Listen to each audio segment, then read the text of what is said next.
What is going on with these wide receiver contracts? And I imagine next week is the stroke of midnight here, right? You got to get these guys in a week from Monday. You got to get them. You got to get them in, right? I mean, you can't just sign them. TJ, like, let's go over the last couple of years though. TJ Watt was what, the Saturday? Correct, but before? our defense guys who go hunt are different than ones who need timing. One would think, right? And I think TJ Watt and Nick Bosa were right before the season, but I get you. I get what you're saying. I think they'd like to get him in as soon as possible. Obviously, things have gotten really quiet on Brandon Aiyuk, and that to me is fascinating. That we've been through so much, and there was so much noise, and now things have been quiet for a while. Tells me that things are improving there, and I think as much as anything, this is about bridging the personal gap. On some of the things that happened and some of the things on the way things were handled over the course of the last couple of months. I think John Lynch and Parag Marat and Kyle Shanahan deserve credit for handling this the way that they did, and that when the temperature got turned up, they sought closure on it, right? Like, so they basically said to Brandon Aiyuk, if you think you can find a better financial and football situation than we offer you, go get it. Like, let's see if you can find it. Goes to New England. The financial situation, they had two offers on the table for him, both of them over $30 million a year. Football situation wasn't nearly as good. He wasn't as interested. Wasn't real interested in going to Cleveland. Pittsburgh, he has a rapport with Mike Tomlin.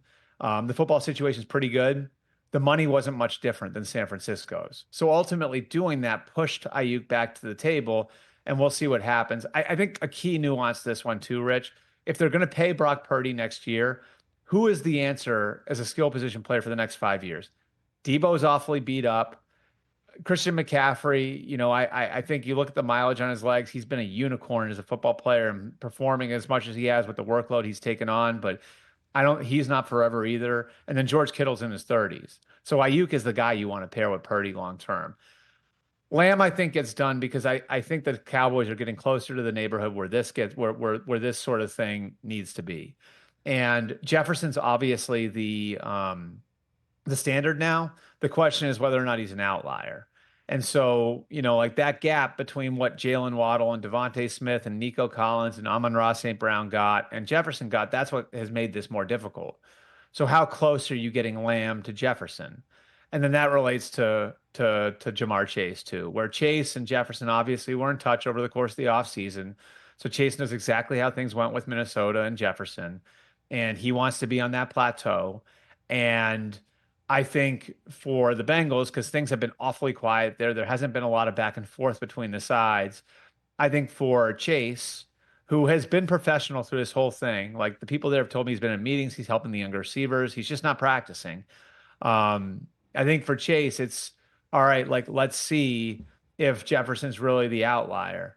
I actually think if Lamb gets close to what Jefferson got, that actually might push a deal over the goal line, because at that point the Bengals have nowhere to go. You know what I mean? There's no more argument left. Like, now there are two guys right up there, and you got to get a deal done, and it's going to be a lot more costly to do it 6 months from now. Remember too, the Bengals did Burrow right before the year last year. I think it was 2 or 3 days before the opener. So it's not like they haven't been down this road with a star player recently. Right. And but he was going to be at least under contract and play. And the same thing with Dak this year. So that's the last one I have for you. That midnight can strike literally in a Cleveland hotel room the night before the season opener with Dak. Does that happen, do you think, Albert? So the Cowboys have been principled on this one. And I think that there's this feeling of like, do we just have to leapfrog, everybody else? And, obviously the Joneses have the context of having done this for a long time.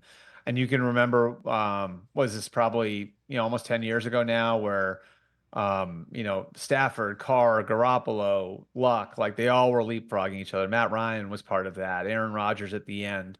So like, do you just leapfrog what the number that Burrow's at? What does the structure look like that? What does the guarantees look like that? Because, Burrow's deal is a stronger deal than Lawrence or Love. It's just, with the guarantees and structure, it's just a better deal. And it should be. He's been to a Super Bowl.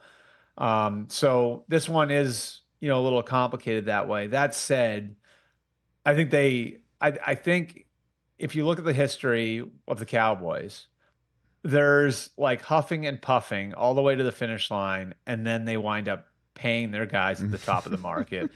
It's just true, right? It happened before with Dak. It happened with Zeke Elliott. It happened with Zach Martin. It's happened so many times. It might be happening with CeeDee Lamb now too, where they're going to wind up paying him way more than they wanted to. But it's just happened so many times. And I'm not sure that something will get done. Like I said, I think they're sort of in that like Rams in 2020 with Jared Goff thing, like where it's like, is this guy going to be, quite what we need to get us over the top?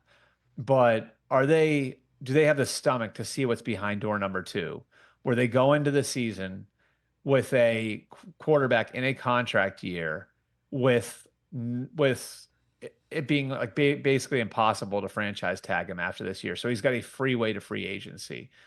It's tough to actually go through with that. We'll see if the Cowboys have the stomach for it, if the negotiation isn't where they think it should be 2 weeks from now. Catch the Rich Eisen Show every single day on the Roku channel, 12 to 3 Eastern, for free.